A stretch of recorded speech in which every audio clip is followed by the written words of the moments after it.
Karibu kwenye mashua ya habari, mahali tunachambua siasa, maendeleo na maisha ya wananchi bila woga wala upendeleo. Leo tunazungumzia uzinduzi wa mradi wa Nyota, mpango mpya wa serikali unaolenga kuwainua vijana kimaisha kupitia ufadhili wa biashara ndogo ndogo. Rais William Ruto amezindua rasmi mradi huu huko Mumias, kaunti ya Kakamega. Lakini swali kuu ni, je, huu ni mwanga wa matumaini au ni ujanja wa kisiasa kuelekea uchaguzi ujao?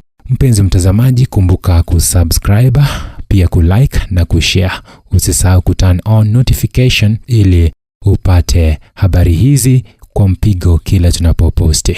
Mimi naitwa Isa Mashua. Rais William Ruto Ijumaa hii alizindua rasmi Nyota Project Fund katika uwanja wa michezo wa Mumias, akiahidi kuwekeza shilingi bilioni 5 kwa ajili ya vijana. Kupitia mpango huo, vijana walio kati ya umri wa miaka 18 hadi 29 na hadi miaka 35 kwa watu wenye ulemavu watapata ruzuku ya biashara ya shilingi 50,000.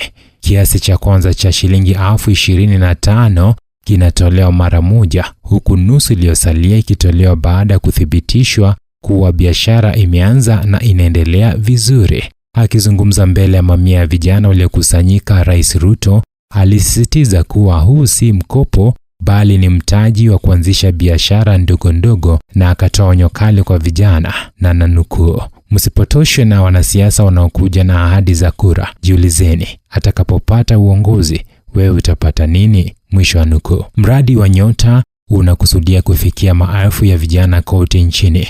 Wale watakaofaulu watapatiwa mafunzo ya ujasiriamali, usimamizi wa fedha na mbinu za kukuza biashara zao. Vilevile serikali imesema programu hii itafanya kazi kwa ushirikiano na serikali ya kaunti ili kuhakikisha vijana wanapata ujuzi na ufuatiliaji wa karibu. Kwa ufupi, Nyota inachukua nafasi kama mradi dada wa Hustler Fund, Youth Enterprise Development Fund na Women Enterprise Fund, ikilenga kuongeza nafasi za kipato kwa vijana wanaojituma. Sasa hapa ndipo tunavua koti la uandishi wa habari na kuvaa lile la uchambuzi.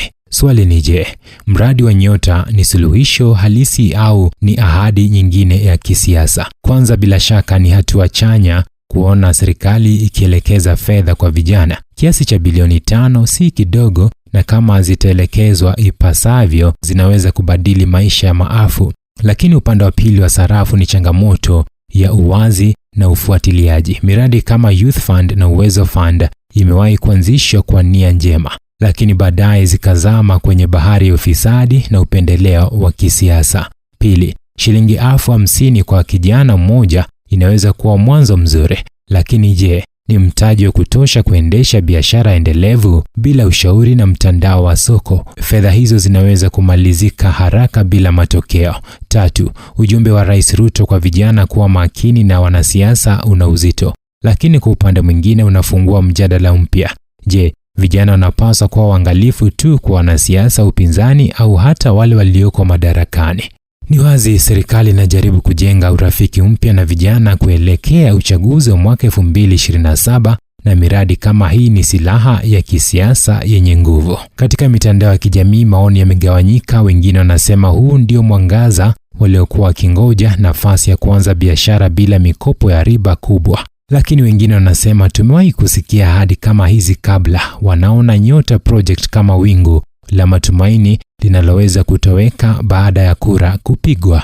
Kwa hivyo, kama ilivyo kwa kila miradi ya serikali, mradi wa Nyota utapimwa si kwa maneno ya kisiasa bali kwa matokeo yake halisi. Ikiwa vijana watawezesha, biashara zitaanzishwa, ajira zitaongezeka, basi Nyota itakuwa mwanga wa kweli. Lakini ikigeuzwa ngazi ya kisiasa, basi itazimika kabla haijang'aa. Hapa Mashua ya Habari tunasema, wakati ahadi zinatolewa, maswali lazima yaulizwe. Huu umekuwa uchambuzi wa Mashua ya Habari, sauti ya ukweli inayovunja ukimya wa hoja. Mimi ni Isa Mashua, mpaka wakati mwingine usiogope kuuliza maswali, maana majibu mazuri huanza na swali sahihi. Kumbuka kusubscribe, kulike na kushare, pia finya notification bell, turn it on ndio upate habari hizi kwa mpigo pindi tunapoposti.